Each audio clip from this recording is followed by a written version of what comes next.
നമസ്കാരം. Raf talks ഫുട്ബോളിലേക്ക് ഏവർക്കും സ്വാഗതം. വരുന്ന സെപ്റ്റംബർ മാസത്തെ ഇൻ്റർനാഷണൽ ബ്രേക്കിൽ 2 വേൾഡ് കപ്പ് യോഗ്യതാ മത്സരങ്ങളാണ് നിലവിലെ ലോക ജേതാക്കളായ അർജൻറ്റീന കളിക്കുന്നത്. ആദ്യ മത്സരത്തിൽ ചിലിയാണ് അർജൻറ്റീനയുടെ എതിരാളികൾ. വരുന്ന സെപ്റ്റംബർ 6-ാം തീയതി പുലർച്ചെ ഇന്ത്യൻ സമയം 5:30 അർജൻറ്റീനയിൽ വെച്ചുകൊണ്ട് ഈ മത്സരം നടക്കുക. പിന്നീട് കൊളംബിയക്കെതിരെയുള്ള മത്സരം സെപ്റ്റംബർ 11-ാം തീയതി പുലർച്ചെ 2 മണിക്ക് കൊളംബിയയിൽ വെച്ചുകൊണ്ടാണ് അർജൻറ്റീന കളിക്കുക. ഈ മത്സരങ്ങൾക്കുള്ള സ്ക്വാഡിനെ ഇന്നലെ അർജൻറ്റീനയുടെ പരിശീലകനായ സ്കലോണി പ്രഖ്യാപിച്ചിരുന്നു. ഒരുപാട് മാറ്റങ്ങൾ ഇത്തവണത്തെ ടീമിൽ സംഭവിച്ചിട്ടുണ്ട് എന്നുള്ളത് ശ്രദ്ധേയമാണ്.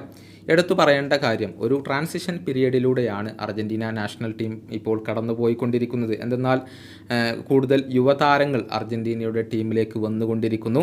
അർജൻറ്റീന സ്ക്വാഡിൻ്റെ ഒരു ശരാശരി പ്രായം പരിശോധിച്ചാൽ തന്നെ നമുക്ക് ആ ഒരു മാറ്റം മനസ്സിലാകും. അതായത് കഴിഞ്ഞ കോപ്പ അമേരിക്കയിൽ പങ്കെടുത്ത അർജൻറ്റീന സ്ക്വാഡിൻ്റെ ശരാശരി പ്രായം എന്നുള്ളത് 28.5 ആയിരുന്നു.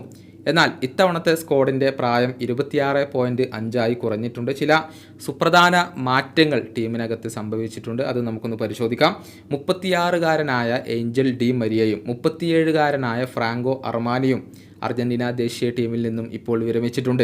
കൂടാതെ 32-കാരനായ മാർക്കോസ് അക്യൂഞ്ഞ, അതുപോലെ തന്നെ 28-കാരനായ ലുക്കാസ് മാർട്ടിനസ് കോർട്ട എന്നിവർ ഇപ്പോൾ സ്ക്വാഡിൽ നിന്നും പുറത്തായിട്ടുണ്ട്. പകരം വന്ന 4 താരങ്ങളെ നമുക്കൊന്ന് നോക്കാം. വാൾട്ടർ ബെനിറ്റസ് 31 വയസ്സ്, യുവാൻ മുസോ 30 വയസ്സ്, വാലന്റൈൻ ബാർക്കോ 20 വയസ്സ്, ലിനാർഡോ ബാലർഡി 25 വയസ്സ് എന്നിങ്ങനെയാണ് വരുന്നത്. ഇവിടെ തന്നെ പ്രായത്തിൽ സംഭവിച്ച ഒരു വ്യത്യാസം അല്ലെങ്കിൽ ആ ഒരു മാറ്റം നമുക്കവിടെ കാണാൻ സാധിക്കും. കൂടാതെ ഡിയഗോ സിമിയോണിയുടെ ഇളയ മകനായ ജൂലിയാനോ സിമിയോണിയെ ഇപ്പോൾ സ്കലോണി തൻ്റെ ടീമിൽ ഉൾപ്പെടുത്തിയിട്ടുണ്ട്. കേവലം 21 വയസ്സ് മാത്രമാണ് ഈ ഒരു യുവ പ്രതിഭയ്ക്കുള്ളത്. 37-കാരനായ ലയണൽ മെസ്സിയും 25-കാരനായ പലോസിയോസും ഇപ്പോൾ സ്ക്വാഡിൽ പരിക്ക് കാരണം ഇടം നേടിയിട്ടില്ല.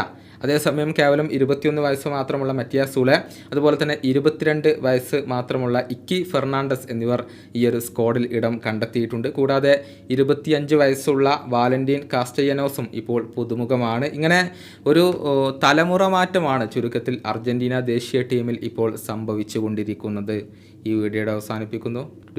കാണാം.